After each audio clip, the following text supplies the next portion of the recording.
யாருக்கா இருந்தாலும் ஒரு பிரச்சனை வரும்போது பதட்டமா சேர்ந்தாண்டா வரும். நீ வேற உடனே அவர் மேல கை நட்டிட்ட. கொஞ்சம் படபடப்பு வந்திருக்கும்ல. கொஞ்சம் 6 முறை யோசிச்சு என்ன விஷயம்னு உண்மையை சொல்றாங்க. விடுறா. அப்பா விடுங்கப்பா, அவன் ஆசைப்படியே நாங்க எங்கேயாவது போறோம். ஆமாம்மா. சும்மா இருமா. டேய் சூர்யா, இத பாரு, நீ அளவுக்கு அதிகமா சந்தேகப்படுறேன்னு தோணுது. மாப்பிள்ளை மேலையும் மாதவி மேலையும் நமக்கு வேற வருத்தங்கள் இருக்கலாம். ஆனா அதுக்கு சரியான விளக்கத்தை சொன்னதுக்கு அப்புறம் ஒரே விஷயத்தை பிடிச்சு தொங்க கூடாதுடா. சுரேகா, நீ அக்கா கூட்டிட்டு போ. சரிப்பா. அக்கா நீ வாக்கா, வா உள்ள போலாம்.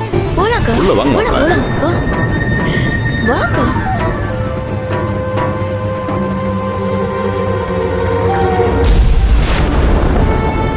மாப்பிள்ள, நான் எந்த காலத்துலையும் உனக்கு துரோகம் செய்யவே மாட்டேன் மாப்பிள்ள.